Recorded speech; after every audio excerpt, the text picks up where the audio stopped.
Aventure chasse-pêche vous est présenté par Browning,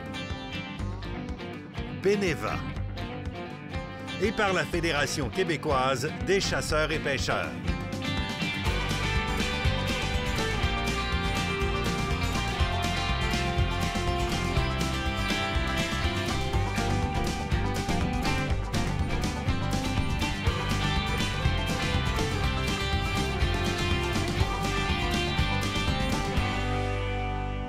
Hey, bienvenue dans votre émission Aventure chasse-pêche. Kate, comment ça va? Ben, ça va bien, toi? Ça va super bien. On est pas mal sur le terrain cette semaine, hein? Ben oui. On va avec la Fondation de la Faune parler du projet de la forêt des Sans-Arcs après ça. Ben écoute, on s'en va parler d'espèces envahissantes du côté du ministère de la Forêt, de la Faune et des Parcs. Phil Descotons nous parle des essentiels de la pêche sur la glace. Ben oui, on a aussi Michael de la fromagerie Victoria qui vient faire son tour en studio. Il y a tellement d'implications, ce gars-là, ça n'a pas de bon sens. On parle de verre polarisé avec Gabriel de la lunetterie des Méandres. Ben oui, puis écoute, on a aussi Beneva qui est avec nous, donc on a aussi notre ami Pierre Duchesne qui vient faire un petit tour. Et du côté des nouvelles, Kate, qu'est-ce qu'on a? Tu me parles de... Écoute, faut que je sorte mes feuilles, parce que là... Incident au parc Omega. Ben Triste oui. nouvelle, effectivement. On l'a tous vu passer, là. Pas Ben drôle. écoute, c'est quand même triste parce que, bon, c'est quelque chose qui est, bon, de un, pas très courant.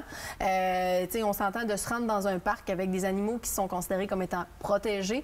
Donc, pour ceux qui n'ont pas entendu parler, bien, il y a 2 sangliers et également un wapiti qui ont malheureusement été abattus par des gens qui sont rentrés par effraction dans ce parc-là. Il y a une enquête en cours, on n'a pas plus de détails pour l'instant.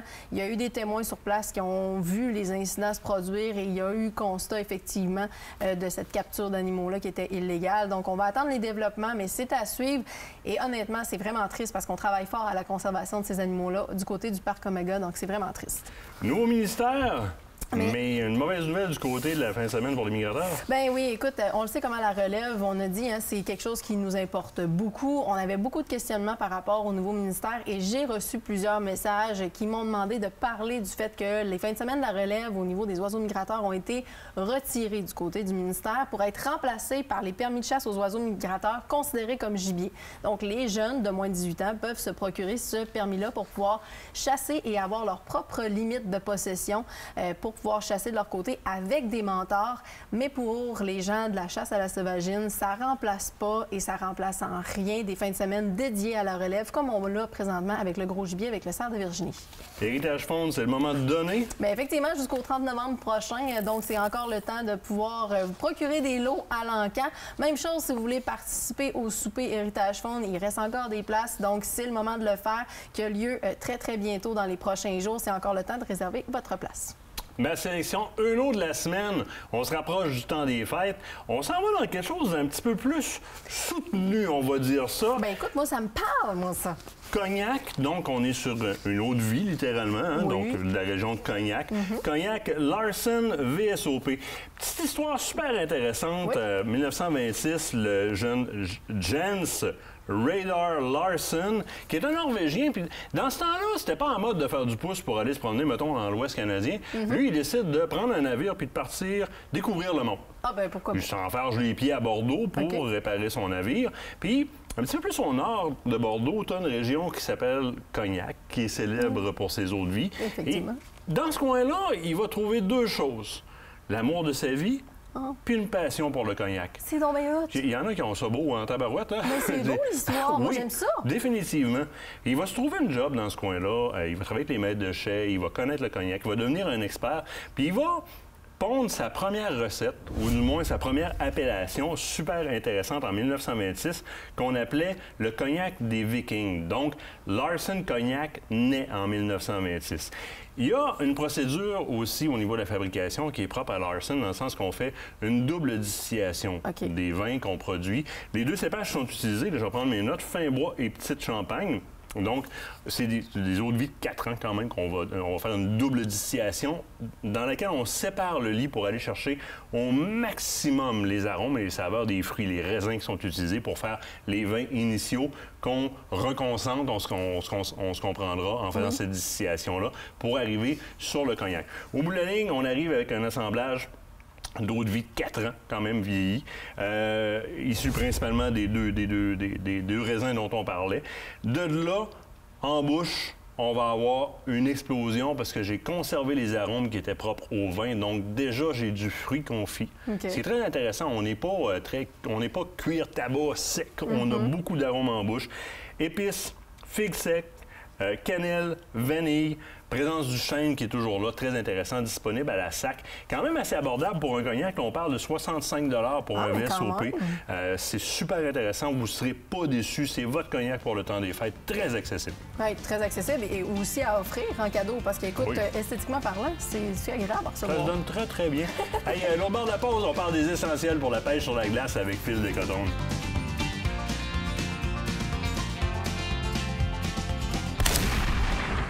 Cette partie d'émission vous a été présentée par Browning.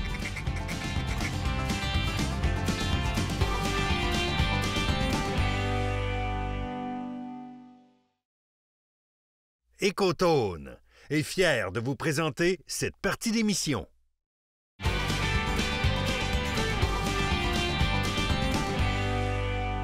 Fait assez frette, là, criez-vous, les lacs vont finir par geler. Phil, on va pouvoir aller à la pêche à la glace. J'ai vraiment hâte, sérieux. Comment ça va, toi? Très bien, toi? Yes, Phil Descotonges qui est toujours mon... Mais, écoute, t'es mon helper à trouver du nouveau stock à venir me présenter ça parce que chez Coton, vous essayez votre stock. Puis c'est ce que j'aime. Tu me parles de stock que tu as testé sur le terrain.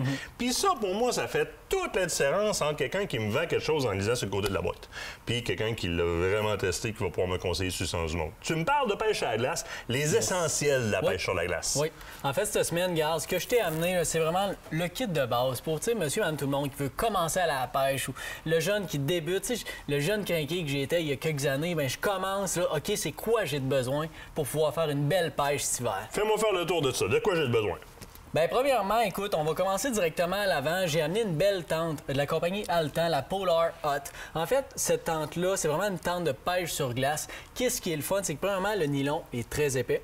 Oui. Donc, on a vraiment une qualité de tissu, de matériel qui va perdurer. Tu sais, des fois, avec le givre, tout ça, c'est maudit ça pour peut craquer, déchirer. Exactement. C'est un tissu qui est quand même, je dois dire, résistant au feu. Donc, souvent, on va mettre des chaufferettes, on va mettre des systèmes de chauffage dans les tentes, mais le tissu est fait pour endurer une certaine chaleur. OK. Donc, encore là, on vient s'assurer avec une qualité de produit.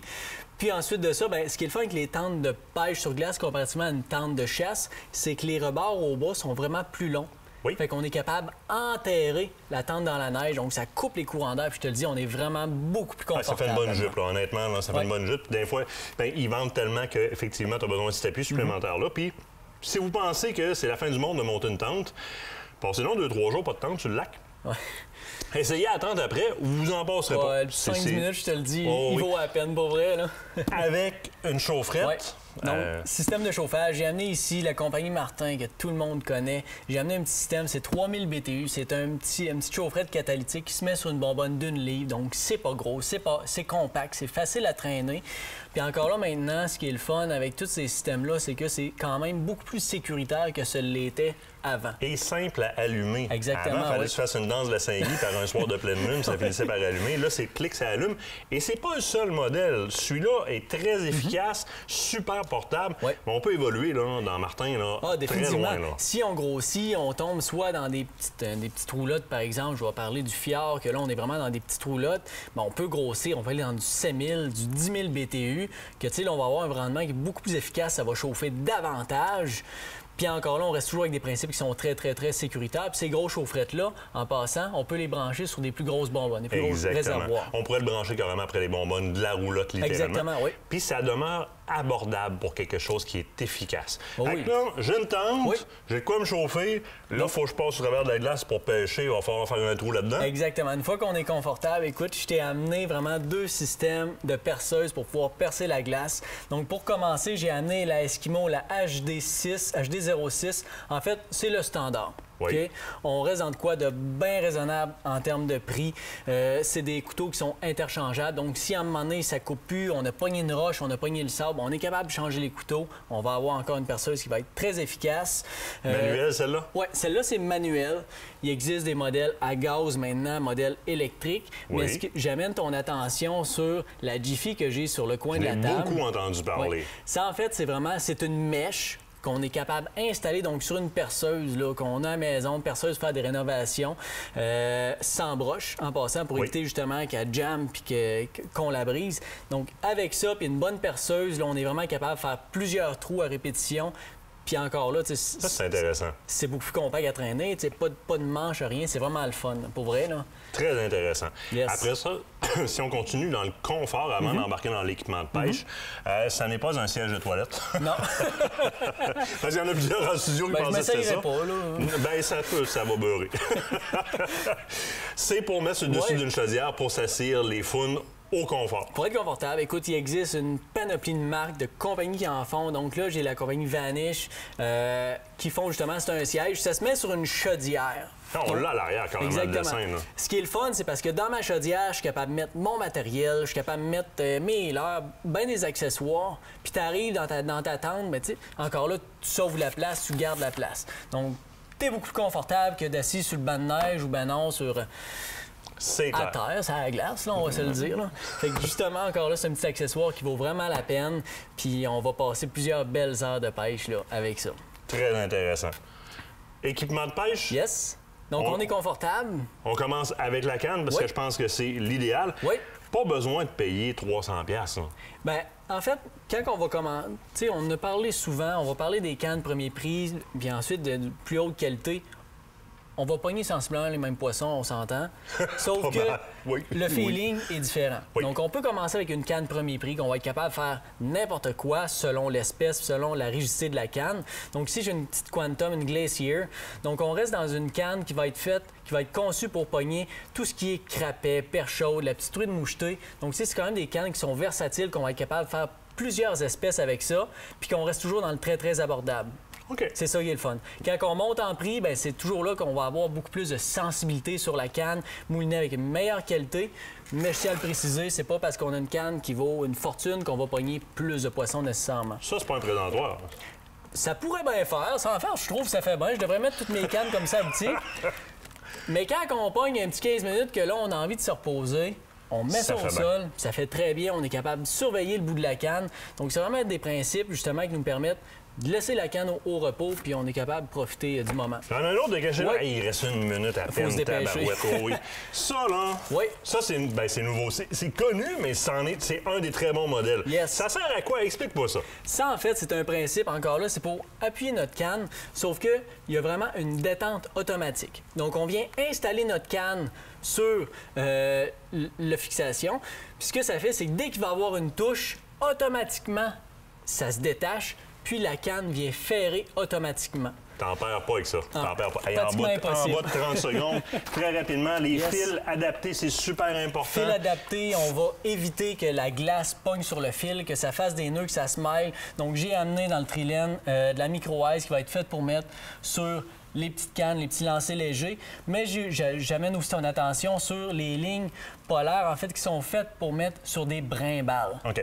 Donc, c'est un fil qui est vraiment spécifique pour ça. Puis je te le dis, ça vaut vraiment la peine là, d'investir pour ça. Passez voir votre marchand coton. Il connaît ses produits. Des chauffe-bottes portables, des petits jigs avec des glow sticks dessus. Phil, un énorme merci. Vous savez, votre coton, c'est la dernière place que vous prenez avant de rentrer dans vos territoires. Arrêtez donc de dire bonjour. L'autre bord de la pause, on parle des espèces aquatiques envahissantes avec le MFFP.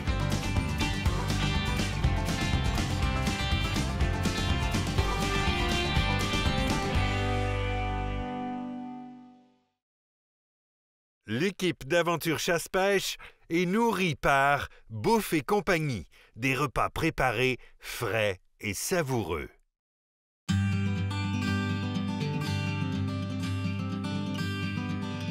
Vous le savez, la santé de nos lacs, c'est une préoccupation qui est constante en tant que pêcheur. Mais il y a des choses, par exemple, qu'il faut absolument vérifier, entre autres nos fameuses espèces envahissantes. Je vais aller rencontrer Annick, elle va nous en parler un petit peu plus.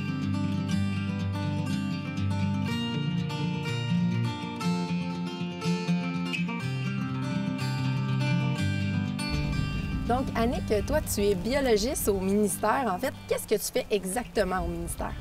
Oui, bien moi, je m'occupe des espèces aquatiques envahissantes. Donc, il y a vraiment un dossier particulier au ministère, c'est d'étudier les espèces aquatiques envahissantes. On en a déjà parlé au niveau des plantes. Toi, aujourd'hui, tu vas nous parler un petit peu plus des poissons.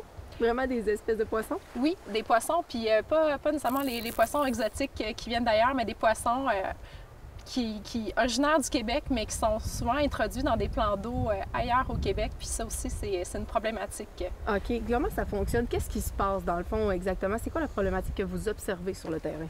Oui, bien, par exemple, il y a des espèces qui sont originaires du Québec. Là, par exemple, on peut penser au crapet-soleil ou à la chigan à petite bouche, qui sont présentes de façon naturelle dans certains plans d'eau. Elles sont présentes dans ces plans d'eau-là, puis ne se dispersent pas naturellement parce qu'il y a des facteurs environnementaux, par exemple, la salinité, des obstacles infranchissables à leur migration par la natation. Donc, elles sont réparties dans ces aires-là. Mais parfois, on les retrouve ailleurs complètement hors contexte, vraiment plus loin de ces aires-là de répartition naturelle. Okay. Donc là, on parle d'espèces introduites, puis elles peuvent avoir des conséquences néfastes sur le reste de la communauté de poissons.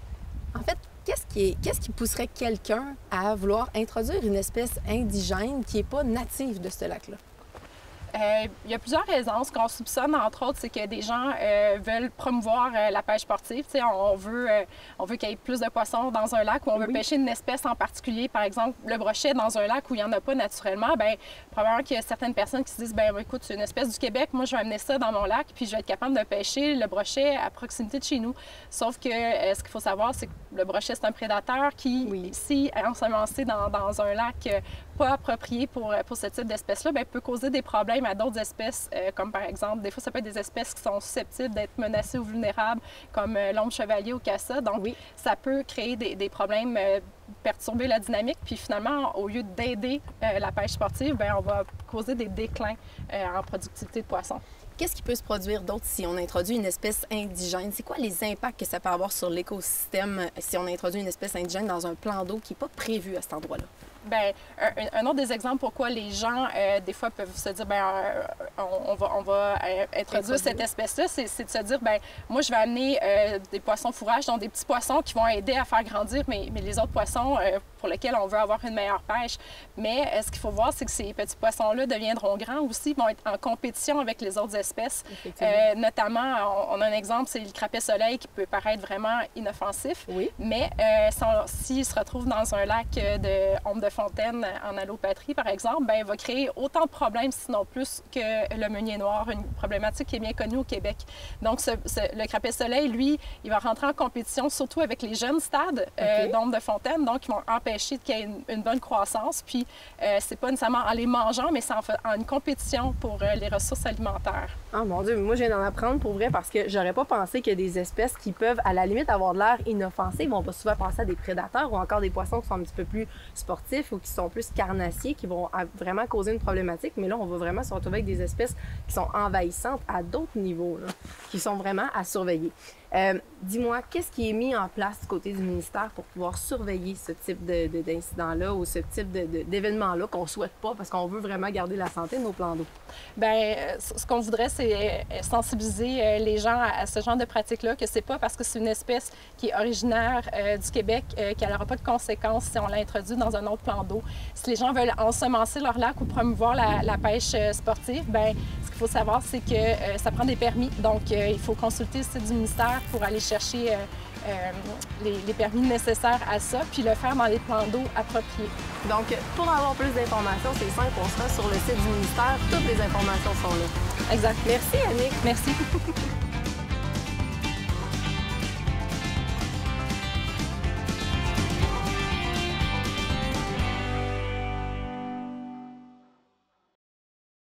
Cette partie d'émission vous est présentée par le groupe Thomas Marine, le plus grand inventaire d'embarcations Princecraft au Québec.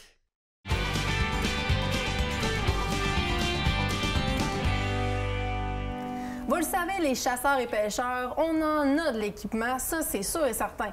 Le problème, c'est que des fois, il peut disparaître. Mais dans ce cas-là, qu'est-ce qu'il faut faire? Il faut parler avec notre représentant chez Beneva. Salut Pierre, comment ça va? Bien, ça va bien toi, Kate? Bien, ça va bien, merci. Écoute Pierre, c'est vrai quand même, on en a des gens autour de nous à qui c'est déjà arrivé. Ouais. Leur équipement de chasse et pêche, ils s'en vont en région éloignée. Des fois, ils ne font pas toujours attention à leur équipement ou non plus à comment le sécuriser. Il arrive des incidents, on pense entre autres au vol. Beneva, vous avez des trucs là-dessus? Bien, c'est sûr que quand on est en région éloignée, on a l'impression qu'on est seul au monde puis rien peut arriver. Le vol, ça arrive en ville. Non, quand on est en région éloignée, il n'y a pas de témoin. Donc, partir avec de l'équipement, avec des véhicules sur des remorques, c'est très facile, ni vu ni connu. Donc, c'est important de faire attention. Si on a des véhicules sur des remorques, c'est important de bien les verrouiller avec vraiment des barrures qui sont conçues spécifiquement pour des remorques. Et non, juste un petit cadenas. Parce que juste le petit cadenas, il va partir assez facilement. Effectivement. Un coupe-boulon, c'est fait, c'est coupé. Il existe vraiment des barrures fermées pour mettre sur la main de la remorque qui vont faire toute la différence, qui vont bien sécuriser. Même chose pour l'embarcation ou encore la motoneige ou le VTT.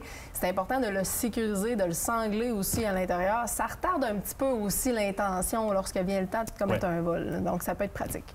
Parce que pour la compagnie d'assurance, en bout de ligne, nous, ça ne change rien. Je veux dire, s'il se fait voler, on va faire un chèque, on va déterminer le montant de la perte, puis on va s'entendre avec le client. Mais du côté de celui qui a été victime du vol, bien là, on le sait depuis les 2 dernières années, oui, c'est beau, on a reçu le chèque de notre assureur, mais là, après ça, il faut le remplacer parce qu'on veut continuer d'aller à la chasse, on veut continuer d'aller à la pêche. Exact. Et là, il n'y a plus rien de disponible sur le marché ou il n'y a pas nécessairement qu'est-ce qu'on voudrait avoir, ce qui est quand même assez important. Oui. Le véhicule qu'on avait, on l'avait choisi pour des raisons particulières. Là, on doit le remplacer. On regarde qu'est-ce qu'il y a sur le marché. On a de l'argent, de la compagnie d'assurance, puis on est content, mais on ne trouve pas qu'est-ce qu'on veut et ça retarde notre activité de chasse ou de pêche. C'est important d'y penser. Avec la pandémie, on a eu beaucoup de retard au niveau de l'approvisionnement et les véhicules récréatifs aussi en ont fait partie. Donc, on est encore sur ce roulement-là. Donc, si on l'a entendu, certaines personnes se plaignent là-dessus au niveau de l'approvisionnement. C'est pas de la faute de votre compagnie d'assurance. C'est vraiment sur le marché de manière générale que ça se passe comme ça. Maintenant, ça nous arrive, ça, cet incident-là. Tu as dit, oui, vous émettez un chèque. Qu'est-ce que nous, on peut faire pour faciliter les opérations par la suite? On est victime de vol. Mon 4 roues s'est fait voler. Qu'est-ce que je peux faire? Bien, le 4 roues, c'est quand même assez simple dans le sens où on va regarder c'est quoi la valeur du 4 roues. C'est sûr que si on a ajouté des accessoires, c'est important de noter ces choses-là, de le déclarer à son assureur s'il y a des accessoires qui ont été rajoutés depuis qu'on a assuré le VTT. Oui. C'est la même chose pour l'ensemble des équipements qu'on a. Si on va à la pêche, puis on a un coffre à pêche qu'on a accumulé plein de trucs dedans au fil des années. On sait que ça finit que ça coûte cher. Oui, c'est vrai. Ça a quand même une bonne valeur. Oui. Donc, à un moment donné, on prend une photo pour figer dans le temps un peu qu'est-ce qu'on a. Donc, si jamais il arrive quelque chose, on est capable de fournir quelque chose à l'expert en sinistre qui va être capable de nous dédommager par la suite au vol ou l'incident qui peut arriver. Donc ça, c'est pour la chasse, mais l'ensemble des biens qu'on a de façon générale, si on a certaines choses qui sont hors normes, qu'on a payé beaucoup plus cher que, disons, le standard, c'est sûr que si je m'en vais à la chasse, bien, on le sait un peu qu'est-ce qu'on va avoir quand on va à la chasse. Oui, ça, c'est normal. Le matériel de chasse ou de pêche standard, ça, c'est correct. On est habitué avec ça. Vous achetez un gros mirador, vous voulez investir cette année. Malheureusement, il est disparu dans un vol. Ça prend quelque chose pour le prouver ou, tu sais, arriver avec quelque chose qui est hors norme, comme tu as dit. Je pense que c'est d'avoir une preuve, soit une photo, une vidéo ou quoi que ce soit qui va permettre à votre compagnie d'assurance de pouvoir vous aider dans votre dédommagement. En fait. Exactement. Parce qu'on ne peut pas toujours garder les factures. Ça serait ça l'idéal, mais on le sait. Moi, je ne les ai pas toutes, mes factures de tout ce que j'ai.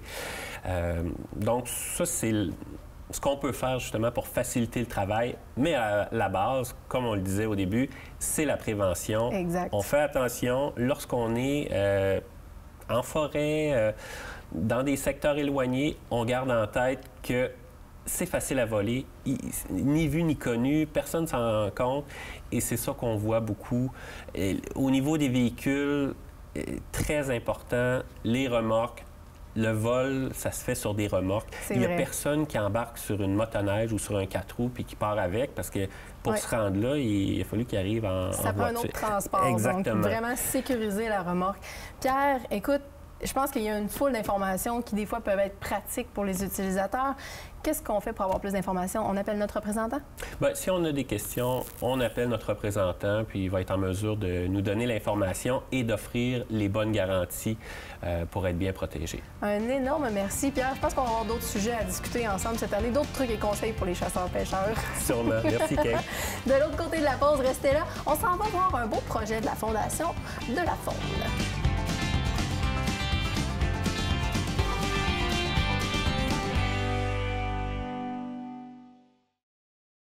Découvrez l'élégance des vins libanais Masaya, situés dans la vallée de la Beka. Notre riche et unique terroir offre des vins puissants aux arômes complexes. Parfait pour accompagner viande grillée et gibier. Tombez sous le charme des vins Masaya, le Colombier et Terrasse de Balbec, disponibles à la SAQ. Cette partie d'émission vous est présentée par le groupe Thomas Marine, le plus grand inventaire d'embarcations Princecraft au Québec.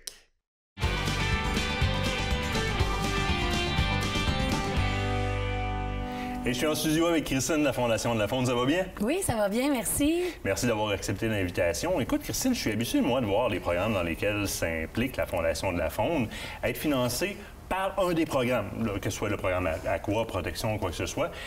Je suis content de constater que des fois, vous allez chercher des sources externes, des partenaires externes. Et le projet qu'on va présenter, le projet la forêt des Sans-Acres, en est un. Comment ça se passe quand vous allez chercher un partenaire externe comme ça? En fait, c'est super intéressant parce qu'effectivement, tu l'as bien dit, la Fondation a ses programmes d'aide financière réguliers, mais elle est capable aussi d'aller chercher du financement externe par d'autres partenariats. Et c'est exactement ce qu'elle a réussi à faire avec ce projet-là de la forêt des Centaures. Elle est allée chercher une entente de partenariat avec la Société canadienne pour la conservation de la nature et le ministère de l'Environnement et de la lutte contre les changements climatiques. Alors, c'est une entente globale d'environ 2 millions de dollars qui a permis à la Fondation de financer davantage de projets en protection. Alors, c'est une entente qui a duré 3 ans et qui s'appelle PPMN, donc Projet de partenariat pour les milieux naturels. Donc, ce que ça vise, c'est vraiment le développement et la consolidation d'aires protégées partout au Québec, notamment sur les terres privées. Alors, ce qu'on veut faire, c'est de la conservation volontaire auprès des propriétaires, de les approcher et ensuite d'arriver à des ententes de protection légale, donc l'acquisition de terrains qui ont une valeur faunique importante et une valeur écologique toujours importante. Quand il y a question d'acquisition comme ça, bien souvent, on a besoin du leverage de plusieurs partenaires. Ça tombe bien, ça se fait. Écoute, je te propose qu'on aille voir le reportage. Bien, absolument. Allons-y.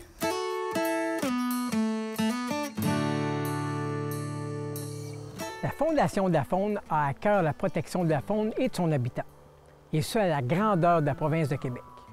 La preuve, je me trouve présentement en Outaouais, dans la municipalité de La Pêche, devant la forêt des Sans-Acres, pour y découvrir un de ces beaux projets. Si vous voulez en savoir plus, suivez-moi, j'ai 2 personnes à vous présenter.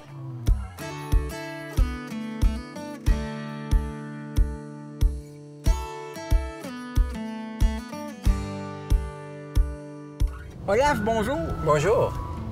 Ici, on se trouve dans la forêt des Sans-Acres et je crois qu'il y a un très bel historique. Pouvez-vous m'en parler un peu, s'il vous plaît?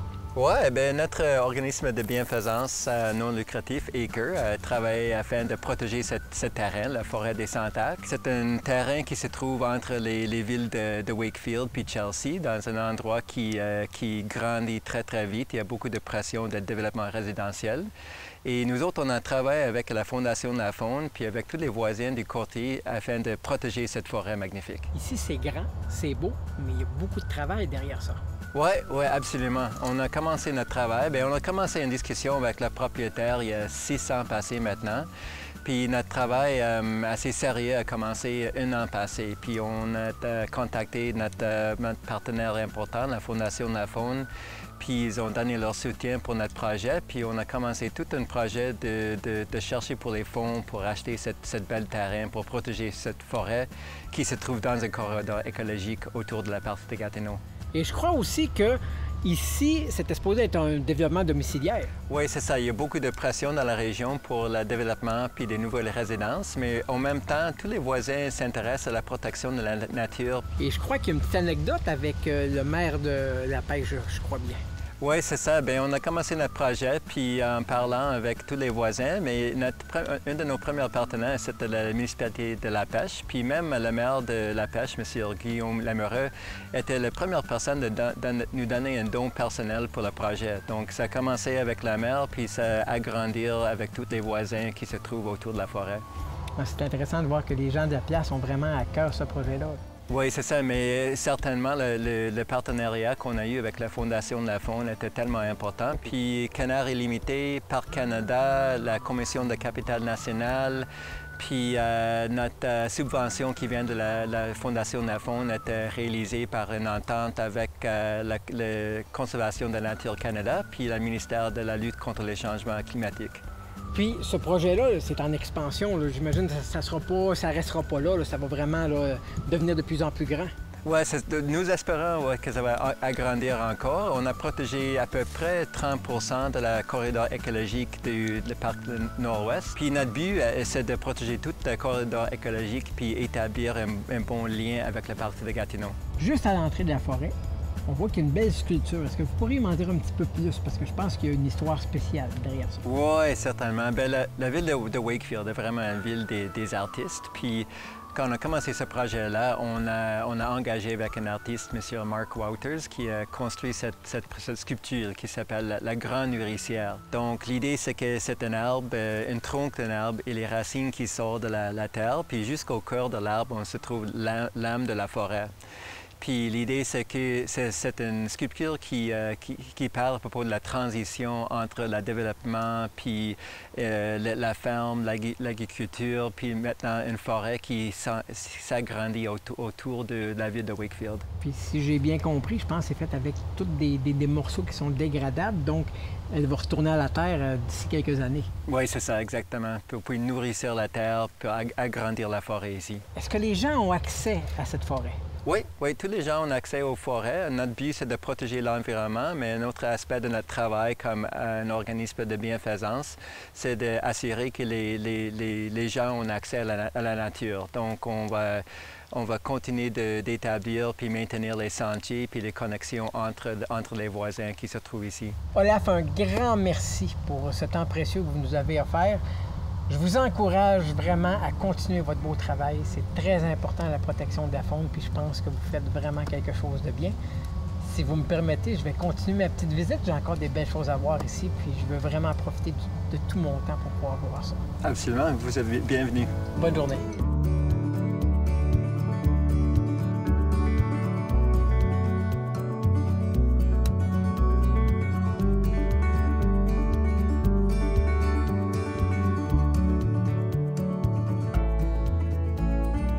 Branwyn, bonjour! Bonjour! Je suis vraiment content de vous rencontrer.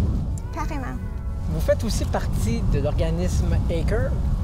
Puis j'aimerais que vous me parliez un petit peu du domaine qu'on se trouve ici, de la belle forêt, mais de son côté écosystème, parce que je pense que c'est très important aussi, cette partie de la forêt des Sans-Arbres. Oui, c'est un très beau terrain de sans-arbres. Il y a des habitats forestiers, des milieux humides, et aussi des habitats ouverts, comme on voit un peu en arrière. Il y a plein d'espèces de faune et de flore. Donc ici, à la forêt des Sans-Arbres, il y a plusieurs espèces menacées. Oui, il y a des espèces menacées, des espèces en péril pour la province. On voit souvent des ours noirs, la cerf de Virginie, le martre d'Amérique, le lièvre d'Amérique. Beaucoup de mammifères utilisent ces forêts comme habitat. Branwyn, un gros merci pour ces informations. Si vous avez des projets ou tout simplement des questions, je vous invite à visiter le site web de la Fondation de la Faune. Vous trouverez toutes les réponses à vos questions. La Fondation de la Faune du Québec est fière de vous avoir présenté cette partie d'émission.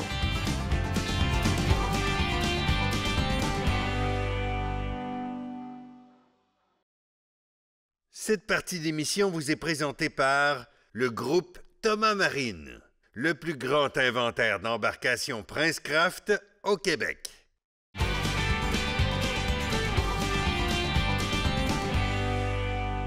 Ah! la chasse, à la pêche, à la trappe, en plaisance. On l'aime le soleil, mais à un moment donné, je veux être équipé avec une bonne paire de solaires qui me permet de protéger mes yeux, mes mâles de ciboulot, puis d'être capable d'encore distinguer et contraster les objets en avant de moi pour avoir une belle activité en grand confort. Moi, la personne qui s'occupe de moi et de Kate, puis certaines personnes en studio aussi, c'est Gabriel de Lunetterie des Méandres. Comment ça va? Salut Martin, ça va super bien, merci. Et tu m'amènes des polarisés.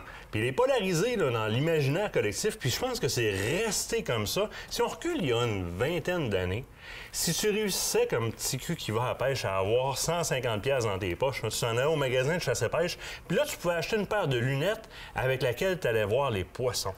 Ouais. Puis ça, c'est resté. Les gens s'imaginent ou pensent que la polarisation des verres s'est orientée vers un marché de pêcheurs. Mais c'est tellement pas ça. Bien, effectivement, la polarisation, c'est pour réduire l'éblouissement à la base. Quand on porte un verre polarisé, la polarisation va enlever 50 % de la lumière. Donc, tout dépendant de l'angle l'axe dans lequel la polarisation est mise dans la lentille, mais on va pouvoir éliminer les reflets sur les surfaces comme l'eau. Donc, si notre polarisation est horizontale, on enlève les reflets sur l'eau, la neige, le gazon. C'est surprenant, sur le gazon, il y en a beaucoup. Donc, oui, c'est une des surfaces qui réfléchit le plus, je pense. Hein? Oui, exactement. Bien, pas la lumière comme les ultraviolets. Ah, voilà. Donc, ça reflète beaucoup les ultraviolets, plus que d'autres choses. Fait que, dans le fond, là, la polarisation d'un verre, ça rend beaucoup plus confortable le port de la lunette en à peu près n'importe quelle circonstance. Je pense même en conduite automobile, je te dirais même au niveau sécurité, donc d'empêcher les éblouissements, c'est du confort. Puis pour des gens qui, mettons comme moi, sont enclins à faire des migraines facilement quand j'ai trop de lumière qui vient entrer dans mes yeux, bien, c'est un remède comme, écoute, sauf c'est Advil. Oui, tout à fait. Ça enlève 50 % de la lumière, puis tout à l'heure, je le disais, l'eau, la neige, le gazon, le sable. Oui. Donc, c'est toutes les saisons. C'est pas juste l'été, c'est pas juste l'hiver, c'est vraiment toutes les saisons à laquelle on devrait porter des lunettes solaires idéalement polarisées, justement pour se donner un coup de main pour avoir des maux de tête. Puis, j'ai amené des échantillons ici. Là, t'as amené plein de gammes, là. Ben oui, des montures, des lentilles, puis d'autres couleurs. J'ai amené tout ça pour démêler ça pour les gens, pour essayer de leur donner un coup de main. Les plus grandes marques qu'on a en magasin, ça va être souvent Costa, Maui Jim, Serengeti. On a Ray-Ban aussi. Toutes ces marques-là sont toutes bonnes. Ça, c'est pas un problème. La majorité vont venir polarisées. Excusez, je devrais pas dire majorité. Elles viennent toutes avec des lentilles polarisées. La majorité vont venir avec un miroir. Le miroir reflète la lumière. Donc, l'objectif du miroir, c'est de se donner du confort. C'est pas juste pour les photos, hein? Non. Ça, tu m'as convaincu là-dessus. Parce que moi, au départ, là, surtout là, avec Top Gun qui est ressorti dernièrement, tu sais, le look avec la lunette aviateur, avec le polarisé, mais le côté miroir, c'est comme un jacket de cuir, 2-3 patchs là-dessus, puis t'es parti. Ouais. Mais c'est pas juste ça. Puis moi, le premier, je le voyais comme ça. Quand j'ai commencé à porter les lunettes miroirs que tu m'as fabriquées la première fois, j'étais comme, wow, mes maux de tête là, sont encore mieux portés dans le sens où est-ce que j'ai tellement plus besoin de porter le grand chapeau alentour, une petite simple calotte, une simple petite casquette avec un bon verre miroir dans la bonne couleur ou dans la couleur que moi j'aime. Là. Ouais. Bien, ça fait des belles photos, mais c'est excessivement efficace. Côté confort, il n'y a rien de plus confortable qu'une lunette avec un miroir, justement du fait de la réflexion. Donc, peu importe la saison, c'est un polarisé miroir. Il y a toujours un anti-reflet sur la face interne dans ce temps-là, habituellement. C'est la meilleure lunette solaire, la meilleure protection qu'on peut avoir. Puis les couleurs, là, c'est beaucoup une question de choix personnel. Faut les essayer. Au contraire de la polarisation, au contraire des fumées. Les fumées, la couleur, ça va importer, mais tu me dis que pas le miroir. Pas le miroir. Le miroir ne change rien. Lui, il est là pour refléter. Donc, sa couleur, au final, change rien au niveau de la perception. C'est vraiment la couleur de la lentille qui est importante. Après ça, bon, on choisit le miroir qui nous plaît. Admettons que moi, j'aime bien, tu sais, bon, soit une grise, par exemple, je veux pas trop affecter les couleurs, ou encore un brun, parce que moi, ça calme les yeux, c'est incroyable. Pour faire une description rapide, le gris va réduire la lumière, comme si je baissais la lumière dans la cuisine avec le rhéostat. Oui. Donc, côté couleur, on garde exactement les mêmes couleurs. Le brun va accentuer les contrastes, les couleurs chaudes. Donc, tout ce qui est rouge, jaune, orange va être accentué, ce qui fait qu'au final, on va avoir une perception qui est comme plus pétante au niveau de notre vision. Le vert, lui, c'est un dérivé du gris. Donc, côté perception, ça va se ressembler un petit peu plus vert. Ça change les couleurs un peu plus, mais côté confort, c'est vraiment génial. C'est comme les Ray-Ban quand c'est devenu hyper populaire au début des années... Fin 80, là, il y en avait vraiment beaucoup, puis il était dans tous les films. Oui, c'est vrai. C'était la teinte verte qu'il y avait dans les Ray-Ban à ce moment-là. Mais là, je peux choisir au niveau confort ce que moi je veux pour mon œil ou dépendamment de ce que je fais comme activité. Parce que moi, dans la vie, j'ai appris qu'une couleur en annule un autre, ça peut venir tannant. Oui, bien écoute, moi, si tu me dis je m'en vais en haute mer cette semaine, je t'envoie avec un gris ou un vert. Si tu me dis je m'en vais sous couvert feuillu, je te mets un brun. Mais je peux choisir le couvert miroir par-dessus tout ça, la couleur que je veux. Je vais chercher le côté réfléchissant qui me protège, le côté polarisant. Le côté polarisant, c'est le confort au bout de la ligne. Puis la raison pour laquelle j'ai amené tout ça, là, il y en a plusieurs là-dedans qui sont à moi. J'ai mon foyer progressif là-dedans. Et ça fait la job. Puis pour les gens qui disent, moi, j'ai pas besoin des fanfares à ma vue, je vois bien de loin. Fait que il y a ça qui se fait tout près dans certaines compagnies. On a le petit foyer. Donc, ça coûte à peu près une trentaine de piastres de plus que la lunette. T'sais, si la lunette se vend à 269... c'est pas visible. Il faut vraiment... Je sais pas si on va être capable de le voir même à la caméra. Là. Je regarde dans mon moniteur là-bas. Là. Puis le foyer, là, on le voit un peu là, mais à peine. Là. Ici, dans le bas, là, il y a à peu près 1,5 cm d'auteur. Donc, c'est un petit foyer droit comme on voyait. Fait que là, ça, c'est solaire, sans prescription, mais avec le foyer. Yes. Avec le foyer. Gabriel, il nous reste à peine 30 secondes. Oui. Les gens vont venir te voir pour les essayer. Parce que ce que tu nous fais faire régulièrement. Va dans le parking, Martin, regarde les arbres, tu m'en donnes. C'est la meilleure façon. Il faut les essayer, puis il ne faut pas juste dire je les essaye, je les regarde dans le miroir. Il faut les essayer à la lumière intense. Donc, il faut se trouver une source de lumière intense pour être sûr que la couleur nous convient. L'idéal, c'est toujours d'aller les essayer à l'extérieur. Lunetterie des Méandres, c'est situé tout près de Québec. Vous voulez faire plaisir à quelqu'un à l'approche des fêtes, t'offres des certificats cadeaux. Tout à fait. Ça donne un bon coup de main, question de pouvoir mettre le petit miroir de plus qui va faire les belles photos, mais en même temps qui va être excessivement efficace, Gabriel. Je te remercie infiniment. Nous, on se quitte. L'autre bord de la pause, on parle de fromage. Fromagerie Victoria avec Michael qui va être avec nous autres en studio.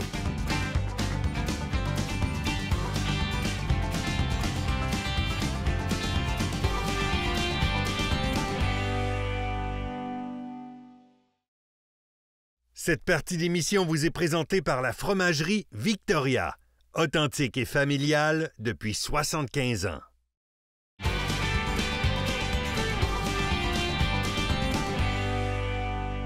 On s'enligne sur le break des fêtes, puis pendant ce temps-là, ce qu'on fait, c'est que tous nos chums viennent nous rejoindre dans le chalet. Donc, qui est avec nous autres encore? Michael, qui est là de Fromagerie Victoria. Salut, Mick! Bonjour, Kate et Martin. Je suis bien content de votre invitation. T'étais jamais venu dans le chalet? C'est ça, t'es jamais venu dans le chalet, t'as déjà passé dans nos lives, t'as déjà été un peu partout dans les différentes activités qu'on fait. T'es pas mal reconnu comme le gars qui va s'impliquer dans autant au niveau de la jeunesse que dans les différentes activités. Même nous autres, maintenant, avec la chasse et la pêche, c'est pas mal dans toutes nos activités. T'apparais un peu partout. T'es comme Monsieur Sourire parce que t'arrives toujours avec des produits en plus. Michael, t'es un gars qui est hyper engagé, toi. C'est sûr et certain qu'on est très occupé, mais si tu veux faire, on n'a pas le choix. Mais non, au départ, tu es propriétaire de plusieurs restaurants, Fromagerie Victoria. Donc, tu fais travailler énormément de jeunes dans la région Québec. Il y a beaucoup de jeunes qui commencent chez vous à apprendre une discipline pour, après ça, progresser sur le marché du travail. Mon propre fils a travaillé pour toi dans ta succursale de Lévis pendant un petit bout de temps. Combien d'employés tu fais travailler dans la région Québec? Actuellement, dans 6 restaurants, j'ai 188 employés, dont à peu près une centaine, c'est des jeunes étudiants. Ça va super bien avec eux. On a un très bon compromis entre les études, le travail et le côté familial. Puis à partir de là, c'est tout du donnant-donnant. Puis moi, j'ai rien à dire. Les jeunes sont travaillants, même s'il y a beaucoup de gens qui disent pas ça. Les jeunes sont travaillants, puis ils font de la qualité de main-d'œuvre. Puis probablement que vous avez un des fromageries Victoria de Michael dans votre secteur. C'est nous autres, une des places qu'on arrête souvent parce qu'il y a une commande à l'auto, soit en s'en venant à la maison pour combler un repas qu'on n'a pas de temps ou ça ne tente pas de faire. En partant à la chasse ou en partant à la pêche. Puis, une autre chose, moi, qui m'a frappé, c'est à toutes les fois qu'il y a eu des initiatives pour les vétérans, l'entour de nous autres ou à peu près, Michael a été un des premiers à taguer in et à faire « Ouais, moi, je veux m'impliquer ». Puis justement, dernièrement, tu as fait quelque chose, tu as servi un genre de 9000 poutines pour une cause pour les vétérans? Oui, on a fait, cette année, on a été la première entreprise à s'associer avec Sans Limites. Eux, ils n'ont pas vraiment beaucoup de donateurs externes. Fait qu'on était la première entreprise à faire entendre avec eux. On a fait 9000 poutines dans toutes les succursales au Québec de la fromagerie Victoria. Fait qu'on va lui remettre un chèque de plus ou moins 18 000. Là. Wow. À calvaire? Oui. Okay, quand même. 2 piastres par poutine, peu importe la grandeur. Ça va être un très bon départ pour un début de partenariat pour les années futures. Oh, on avait parlé, on voulait envoyer le monde justement acheter des poutines. C'était le 11 novembre, si je ne me trompe pas, je me souviens bien. Puis cet organisme-là, c'est de qui s'occupe? Il s'occupe des vétérans, mais je pense que c'est blessés. C'est ceux-là blessés. C'est un peu pour s'occuper des gens qui ont des limitations pour qu'ils reprennent un peu leurs airs d'aller. Ça peut être par le sport, ça peut être par différentes méthodes. C'est vraiment un organisme qui est à côté après le côté militaire. Fait que ils n'ont pas de pénurie de main-d'œuvre. C'est vraiment payé par jour. Fait que tous les dons, ça va automatiquement à tous leurs membres. Très intéressant. C'est super le fun. Puis d'ailleurs, dans le même sens, tu as dévoilé il y a à peine quelques semaines un nouveau véhicule. Parce que l'autre chose que Michael, dans laquelle est impliqué, on l'a dit avec les jeunes, oui, tu les engages dans tes restaurants, mais tu leur donnes aussi la possibilité d'avoir un loisir et même, j'irais plus qu'à dire, une discipline. Parce qu'on les a rencontrés, ces jeunes-là, au niveau de la course automobile. Donc, toi, tu chapeautes certaines équipes de course automobile, tu les aides là-dedans, tu les accompagnes dans leur parcours, tu t'assures de leur donner des commanditaires, tu les mets en lien avec tous ces gens-là. Et tu as d'ailleurs une voiture qui est dédiée aux vétérans cette année. Oui, parce que la journée je l'ai sortie, c'est le samedi le 12, puis c'était la remise des prix de l'année. Fait que j'ai sauté au bon cette journée-là. Parce que durant le banquet, il parlait juste de notre auto. Puis on a eu l'honneur de signer une belle entente avec la Légion Division Québec. Ça va être la première fois que la Légion le logo va apparaître autre que sur les collègues de Coquelicot. Fait que la Légion va courir tout l'été sur une de nos 9 voitures. De l'équipe M3 Racing. Oui, le jeune, il a 16 ans. Il a fini 12e sur 38. Nous autres, on était commanditaires sur cette voiture-là cette année, en 22. Puis tu nous l'as présenté. On était à ce moment-là, Autodrome Chaudière. Hein? Exactement, à Vallée-Jonction. Mais honnêtement, moi, j'ai été impressionnée parce que quand je te dis, tu leur donnes beaucoup plus qu'un simple loisir. C'est une discipline. Il est arrivé devant nous, il s'est présenté, il nous a parlé de ce qu'il passionnait là-dedans, à quel point ça lui a permis d'acquérir des connaissances, de la concentration aussi. Puis, tu es quelqu'un qui met aussi l'emphase sur le plan scolaire. Donc, s'ils sont encore à l'école, tu vas continuer à courir, mais si tu as des bonnes notes. Fait que tu leur donnes une motivation supplémentaire. C'est surtout ces jeunes-là, dans ces sports-là, qui ont besoin beaucoup de partenaires. Il faut vraiment les éduquer. Tout le côté publicité, présentation, les réseaux sociaux, tous ces côtés-là, l'équipe M3 Racing, c'est ça qu'ils font. On les endosse, puis à partir de là, les entreprises trouvent un peu aussi une satisfaction dans leurs investissements. Mais les jeunes, eux, sont capables de s'accomplir sur la course. Fait que c'est un bon mariage. Fromage Victoria est là-dessus. Vous êtes des partenaires aussi sur un pilote de Montréal qui a fini 8e au championnat contre des adultes. Il faut toujours le dire, qui court contre des adultes. On en a même des 7 ans qui courent à 50-60 km à l'heure en ovale, même pas de permis, même pas de... Ils viennent juste d'apprendre le vélo, ils sont déjà dans la course automobile. Tu sais, je vais garder du temps un peu pour parler de tes produits, mais je veux juste clore sur le fait que ce qui est intéressant, c'est que dans le domaine de la chasse, il y a quand même plusieurs personnes qui se sont impliquées sur la voiture sur laquelle on était. On avait Tractic qui était là, donc les produits Tractic. On avait Long Range Hunter qui était là. Puis Morin, Impression graphique, qui était avec nous autres aussi sur le véhicule. Fait qu'on avait quand même plusieurs personnes qui étaient avec nous autres là-dessus. Ça vient comme mélanger les cartes de façon positive parce qu'on suit dans nos initiatives. Moi, ce que c'est à la table, c'est souvent quand elle me dit « Ah, Mick va passer faire un tour », correct, on va avoir du fromage pour un bout. Parce que Mick, il débarque toujours avec du fromage. C'est vrai. Et puis, on connaît beaucoup le fromage en grains de la fromagerie Victoria. Mais un avantage, c'est que... Puis ça, on les traîne souvent avec nous autres parce qu'on peut les utiliser très, très, très facilement. C'est les briques de fromage comme ça. Qui, première des choses, les fromages en briques comme ça sont sans lactose. C'est ça, sans lactose. En plus, une bonne dimension pour ne pas avoir trop de pertes. Ça se mange avec à peu près toutes les sortes de viande animale, autant pour des raclettes, des fondus ou une assiette normale. Fait que je trouvais ça pratique. J'ai dit, tiens, je vais en amener 5 sortes sur les 10 qu'on a. Dans toutes les Victorias au Québec, on a tous les échantillons, toute la gang.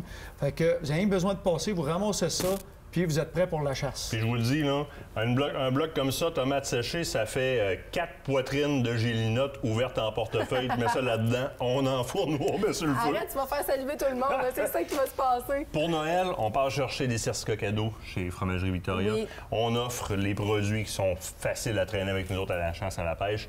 Mick, un énorme merci. Je suis très fier de t'avoir comme partenaire. Vraiment. Puis un gros merci aussi de votre invitation. Puis ne pas oublier, si jamais vous avez besoin, pâte à viande, tarte, lasagne, du prêt à manger, on a un gars, c'est très populaire, mais c'est très méconnu. On peut tout vous vendre ça, il n'y a pas de trouble. C'est parfait pour les fêtes, ça, en plus. Merci, Absolument. Mick. Merci Un gros merci. Nous autres, c'est terminé pour cette semaine. Oui, déjà. On doit rendre les ondes. Vous nous suivez sur Facebook, l'infolette, évidemment. Inscrivez-vous sur le site Internet. One Signal aussi. La semaine prochaine, on s'en va à la chasse à l'orignal à l'Arc, du côté de la pourvoirie du lac du Moulin. Toute une expérience. Oui! Aventure chasse-pêche vous a été présenté par Browning, Beneva et par la Fédération québécoise des chasseurs et pêcheurs.